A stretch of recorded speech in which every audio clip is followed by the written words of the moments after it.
Welcome to Daily Drive for Tuesday, August 4th, 2026. I'm Kellen Walker in Las Vegas. Today on the show, Ford and Toyota round out a mixed July for the auto industry. Meanwhile, Toyota is betting big on a next-generation hybrid battery. And Nissan's design chief is stepping down after 37 years at the company. Plus, as the affordability crisis deepens, vehicle repossessions are on the rise, and the industry isn't sure how to handle what comes next. It's sort of like a combination of a game of telephone, frequent possibility for human error, and then the occasional just lack of knowledge about the various parts of compliance. Let's run through all the news you need to know to keep up in the auto industry. Ford and Toyota sales both slipped in July, rounding out a mixed month for the industry. Ford dropped 10%, including a 75% plunge in EV sales and a 36% decline at Lincoln. Ford's sales director, Rob Caffell, called the results intentional, citing a strategy of cutting low-margin fleet volume ahead of new product launches. Toyota dipped less than 1%, hampered by razor-thin RAV4 inventory as the automaker launches a redesign. Subaru and Genesis were bright spots, each posting modest gains. Speaking of Toyota, the Japanese auto giant is doubling down on hybrids with a next-generation battery to back it up. The automaker will shift to new, lower-cost lithium-ion batteries for its hybrids starting in 2027, with capacity for 600,000 vehicles in Japan alone. It says new packs will cut costs by hundreds of dollars per vehicle while boosting efficiency. The move comes as Toyota reported an 8.8% drop in first quarter operating profit, but credited strong hybrid demand for cushioning the blow. Electrified vehicles now make up more than half of Toyota's global sales. And Nissan is getting a new face at the top of its design department. Alfonso Elbaisa is the Cuban-American designer behind the Aria crossover and the reborn Z sports car. He's stepping down as Nissan's global design chief on October 1st, after a 37-year career at the company. Matthew Weaver, a Nissan veteran known for the Qashqai and Juke, will take over and report directly to CEO Ivan Espinoza. Albaisa was the first non-Japanese executive to lead design at a Japanese automaker. He'll stay on as an advisor through year's end. And those are today's headlines. You can find more details on all those stories at autonews.com. Thousands of dealerships across the country have been hit with demand letters from plaintiffs arguing their websites are violating a 1967 California wiretapping law.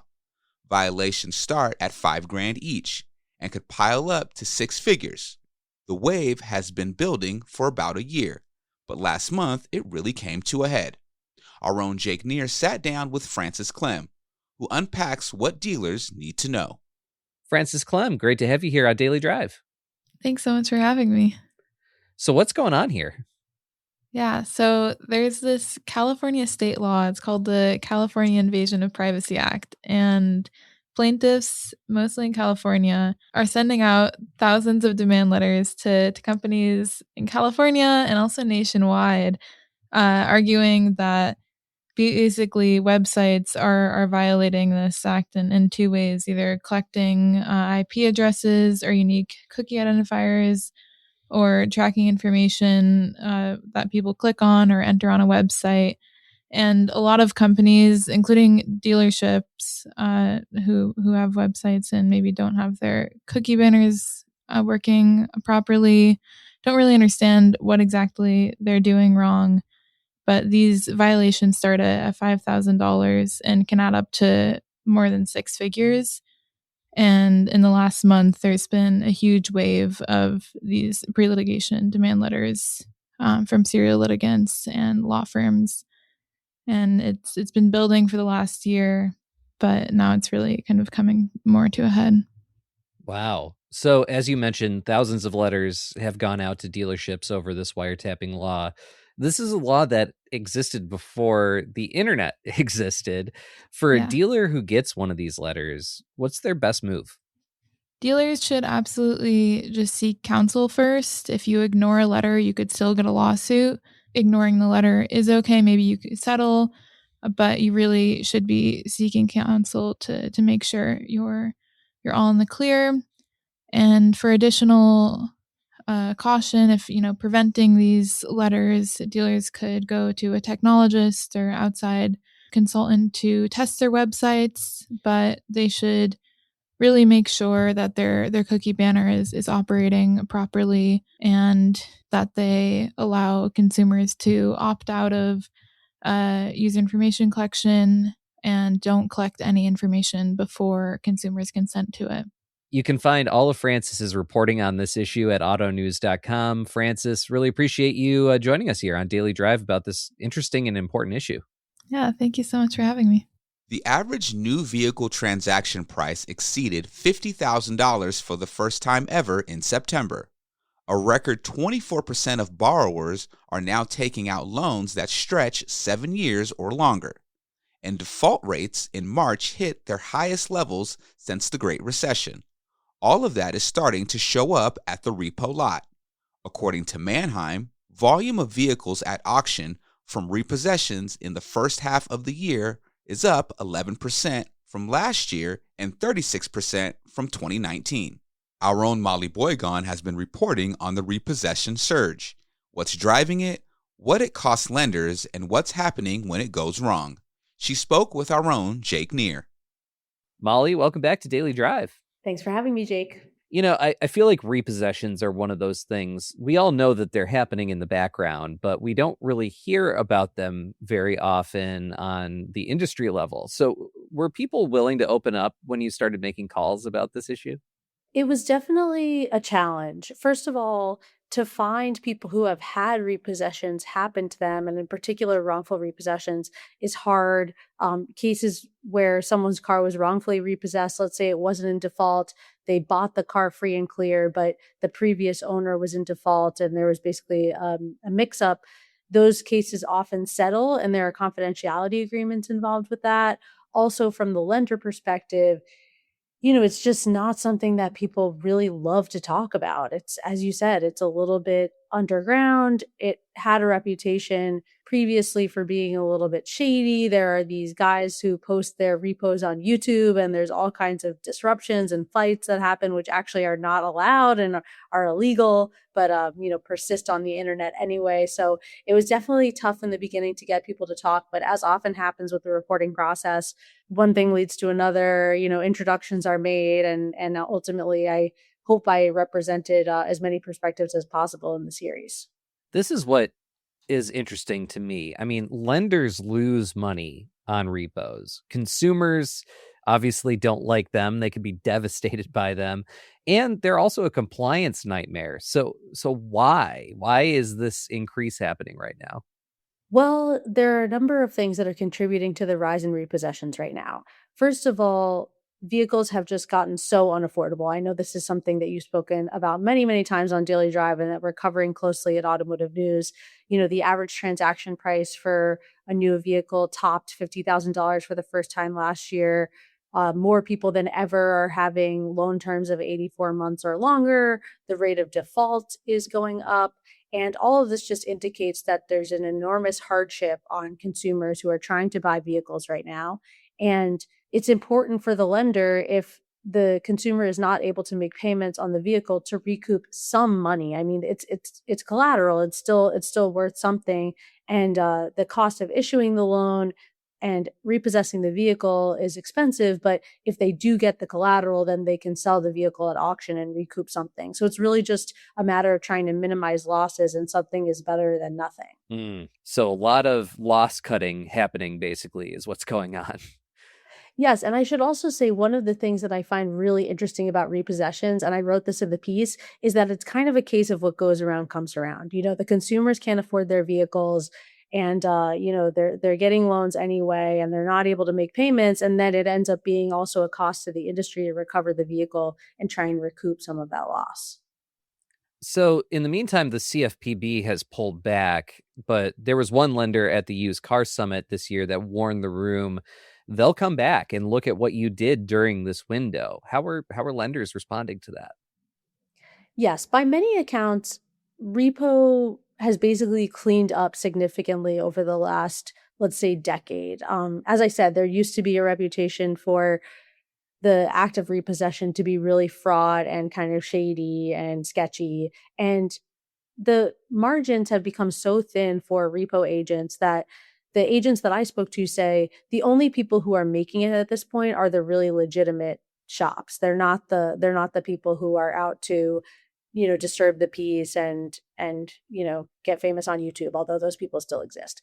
And there is an awareness that the compliance issues are really an important part of being successful in this industry. You have to follow the rules, you have to have good documentation, you have to be checking on various information to make sure that you have the right vehicle and that you have the right person. So I do think that even though the CFPB is less powerful than it was, there's an awareness that, first of all, states and other actors are stepping in to fill the void, and that ultimately, if there's a change in administration, there will be another regulatory regime in power that may be more active in terms of enforcing the rules. So I want to ask you about the wrongful repossession issue. These are often license plate errors, military status gaps, the forwarder telephone game. Why hasn't the industry been able to fix or improve those systemic problems? The wrongful repossession piece is probably the most interesting part of the series for me because it's something that everybody really wants to avoid. Obviously, the consumers, to say they don't like it is probably the understatement of the century. For the lenders, it's extremely costly. And also on a personal level, it's their worst nightmare. They don't want to repossess the wrong vehicle. They're messing with somebody's life. So the reason why it still persists is because there's so much information that needs to be verified in order to repossess a car. And a lot of it has to be verified manually. There's not like a really good way of automating these systems. And then in cases where automation is a part of the ecosystem with something like a license plate reader, there can be errors that still need to be manually verified. So it's really, for me, it's sort of a systemic process driven issue. And the other part of it is that there's so many players in the space. So the repossession order comes from the lender. A lot of the time, most of the time, it goes through a third-party forwarding agent, which is basically a middleman who vets and then locally assigns the repossession. Then at the repo agent level, they often try to verify the information, but in some states, they don't have access to DMV records that give them information that can verify the various pieces of the puzzle for repoing a vehicle. And it's sort of like a combination of a game of telephone, just the frequent possibility for human error, and then the occasional just lack of knowledge about the various parts of compliance. Fascinating. This isn't the last our listeners will hear about this on Daily Drive, and obviously we encourage them to go read your package of stories on this. But here on the show, we're bringing listeners 2 of your interviews for this piece later this week. Without giving too much away, what was maybe one thing that you heard that really changed how you saw this story? One of the interviews that people are going to hear on Daily Drive is with an attorney at the ACLU of Northern California, which signed on to an amicus brief in a court case related to license plate reading technology. And I knew absolutely nothing about this before I started reporting on the story. It turns out that it's a really important tool for repossessions that also can be fraught with issues. And it definitely made me think about what is the best way for repossession agents to efficiently and correctly and with kind of the minimum amount of friction possible repossess a vehicle. I knew nothing about license plate data before I started reporting this story, and I think it's a really important tool for the collections industry. And at the same time, it raises all kinds of really important questions that are being debated in the courts in California right now about privacy, about surveillance, and about the responsibility of the operator to kind of protect and notify people that their information is being collected. And from the spoken word to the written word, anything in the stories that we're going to be posting on autonews.com from this package later this week? Yes. So one of the stories is about license plate readers and about the court cases in California. And then another piece just attempts to explain why and how the lender actually goes about repossessing the vehicle. What is all the information that needs to be verified? How do agents actually find the vehicle? And then in a couple of weeks, sort of an adjacent story is running about the Service Member Civil Relief Act, which is a statute that's meant to protect active duty military from having their cars repossessed or towed and sold at auction while they're deployed. And unfortunately, there are pretty frequent violations of that law. So it's actually separate from the series, but sort of related to the issue of repossession, and something that I learned about while I was doing the reporting for the series. So I hope that people check it out. And, if they have any other ideas for future coverage or thoughts that they want to share with me, they can reach me at my email address, which is molly.boygon@crane.com. Amazing. Molly, always really appreciate reporting on stories that, again, we just don't think about very often in the auto industry, but are really important and have a lot of kind of fraud issues related to them. So thanks again. And you can find all of Molly's reporting at autonews.com. Thanks. Thanks, Molly. Thanks, Jake. That's Daily Drive for today. I'm Kellen Walker. Thanks to our own Francis Clem, David Phillips, and Hans Greimel for their reporting for today's podcast. You can get the latest news on auto lending, July sales, and everything happening in the auto industry at autonews.com. Come back tomorrow for an interview with James Waldron, a Texas-based repo agent who handles thousands of repossession cases a month, on what it's actually like to be at the front lines of the repossession surge, and what happens when things go wrong. We're issued an order, we pick up the vehicle, and next thing you know, we're getting sued. We'd love to hear from you. Let us know what you think of the show and the topics we covered today. Send us an email at dailydrive@autonews.com or leave us a voicemail at 313-444-2774. And if you enjoy the podcast, remember to like, leave a review, and subscribe so you never miss an episode.